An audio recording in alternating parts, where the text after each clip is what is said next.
Hello. कितना बुरा लगता है ना जब कोई इंग्लिश बोलने की कोशिश कर रहा होता है, सीखने की कोशिश कर रहा होता है और लोग उसे वहाँ पर टोक देते हैं, मजाक उड़ाने लगते हैं कि यार ठीक से नहीं बोली, तुमने गलत बोली, नहीं आती तो क्यों बोल रहे हो। जबकि ये बिल्कुल गलत आपका उसके बारे में रिएक्शन है। ये नहीं होना चाहिए, क्योंकि अगर कोई बोलने की कोशिश कर रहा है, कोई कुछ सीखने की कोशिश कर रहा है, तो आपको उसको समझदारी दिखाते हुए उसकी उस गलती को वहीं पर सुधार देना चाहिए, अगर आपकी इंग्लिश अच्छी है तो। हम एक हिंदी भाषी देश में रहते हैं, हिंदी हमारी राष्ट्रभाषा है। कोई अगर हिंदी में बहुत अच्छा है और उसकी इंग्लिश अच्छी नहीं है तो इस बात के लिए उसे शर्मिंदगी महसूस करवाने की ज़रूरत बिल्कुल भी नहीं है। आपका फ़र्ज़ बनता है कि आप समझदारी दिखाएं और लोगों को उनका जो कॉन्फिडेंस लेवल है वो आप कम ना होने दें, है ना। आप बार बार उन्हें अगर उनकी गलती पर टोकते ही बस रहेंगे तो उनका आत्मविश्वास बहुत ही कम हो जाएगा।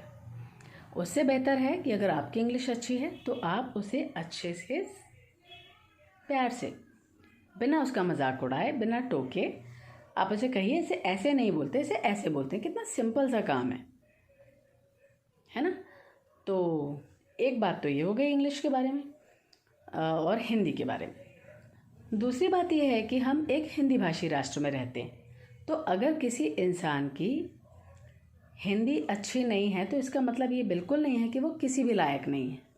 वो अपनी राष्ट्रभाषा में पारंगत है, ये उसके लिए गर्व की बात है। बहुत सारी जगहों पर हमारे ही देश में ऐसा होता है कि अगर कोई इंसान बहुत अच्छा पढ़ा लिखा है और उसके पास बहुत बड़ी बड़ी डिग्री भी है और उसका जो रिकॉर्ड है वो बहुत अच्छा है, लेकिन क्योंकि इंग्लिश अच्छी नहीं है तो उसे नौकरी नहीं मिलेगी। चाहे वो शिक्षा संस्थान हो, चाहे और दूसरे संस्थानों की बात हो, उसे नौकरी नहीं मिलेगी। इंग्लिश अच्छी होनी चाहिए। जबकि मुझे लगता है कि ये एक बहुत ही गलत अप्रोच है। नॉलेज पर ध्यान होना चाहिए कि कौन अपने विषय में कितना पारंगत है।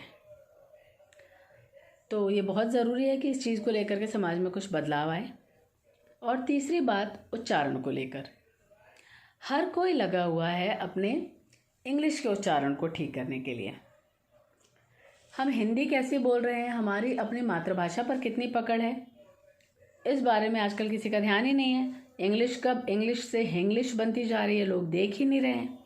जैसे हमारे भारत देश में और बहुत सारी चीज़ें जो हमारे कल्चर में थी, जो हमारी सभ्यता का एक हिस्सा थी, वो फॉरेन कल्चर को लेते लेते धीरे धीरे हमारे अपने ही देश से गायब होती जा रही है। मुझे ऐसे लगने लगा है कि हमारी राष्ट्रभाषा के साथ भी अब वही हो रहा है। इसका रूप बिगड़ता जा रहा है इंग्लिश के पीछे भागने के चक्कर में। बहुत सारे लोग गलत तरीके से इंग्लिश के शब्दों, हिंदी के शब्दों का उपयोग करने लगे हैं, जो नहीं होना चाहिए। अपनी राष्ट्रभाषा के साथ ऐसा खिलवाड़ अच्छी बात नहीं है। हम धीरे धीरे अपनी भाषा के मानक रूप को खोते चले जा रहे हैं। ये बहुत ही गलत बात है, ऐसा नहीं होना चाहिए। और रोज़मर्रा की कुछ चीज़ों में भी हम गलत उच्चारण करते हैं। जैसे हमारी पूरी कोशिश रहती है कि हम इंग्लिश के प्रोनाउंसिएशन को ठीक से सीखें, वैसे ही हमें हिंदी के भी शब्दों का उच्चारण सही तरीके से करना आना चाहिए। इसके 2-3 उदाहरण कुछ मैं आपको देती हूँ। एक शब्द है बेफालतू। लोग इसका बहुत उपयोग करते हैं, जबकि फालतू अपने आप में ही अपने अर्थ को प्रकट करने वाला एक पूरा शब्द है। बे उसमें लगाने की कोई ज़रूरत नहीं है, बे के उपसर्ग की यहाँ पर बिल्कुल भी ज़रूरत नहीं है। फालतू मतलब जिसका कोई यूज़ नहीं है, जिसका कोई महत्व नहीं है, जो हमारे किसी भी काम का नहीं है। फालतू वो अपने आप में ही अपने अर्थ को पूरा दिखा रहा है। ऐसे ही बहुत सारे लोग जिन्हें पिछले सालों की बात करनी होती है, वो पिछले की जगह अगले साल ऐसे बोलते हैं उसे। जैसे कि अभी हम अगले साल जब वहाँ पर गए थे, हम अगले साल वहाँ होकर आए हैं, तो लोग इसे इस तरह से यूज़ करते हैं। वो अगले और पिछले वाला भी एक बड़ा लोगों में कन्फ्यूजन है। तो यहाँ पर हमको कहना है पिछले साल, वो काम जो आप कर चुके, जो हो चुका, वो पिछला कहलाता है, पास्ट, जो निकल चुका। तो वहाँ पर आपको कहना है कि हम पिछले साल जहाँ गए थे। अगले मतलब जो आने वाला साल है, जो काम अब आप करेंगे, अब आप जहाँ जाएंगे, तो वहाँ आपको कहना है अगले साल। और ऐसे ही एक सेंटेंस है, एक वाक्य है जो लोग बहुत ज़्यादा यूज़ करते हैं कि कृपया कर आप ऐसा कर दीजिए, जबकि कृपया और कृपा को भी सही तरीके से यूज़ नहीं किया जाता। कृपया कर आप मेरा यह काम कर दीजिए गलत वाक्य है। कृपा करके आप मेरा यह कार्य कर दीजिए, या फिर आप मेरा यह कार्य करने की कृपा करें, तो ये सही सेंटेंस है।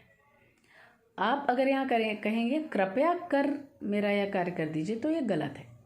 कृपया भी अपने आप में पूरा है। कृपया कर आपको नहीं कहना है, कृपया आप मेरा यह कार्य कर दीजिए। ये सही तरीका है इसे बोलने का। आज के लिए बस इतना ही। मैं ऐसे ही आपकी राष्ट्रभाषा को सुधारने के लिए, क्योंकि भाई भारतवासी हैं हम, तो हमको अपनी राष्ट्रभाषा से प्यार होना ही चाहिए और हमारी कोशिश होनी चाहिए कि उसका एक जो मानक रूप है वो ज़िंदा रहे और आगे की जनरेशन तक भी जाए। तो इसके लिए मैं थोड़ी सी कोशिश करती हूँ, थोड़ी आप कीजिए। तो मैं ऐसे ही और चीज़ें लेकर आती रहूँगी। आप देखिए, लोगों के साथ शेयर कीजिए। Thank you.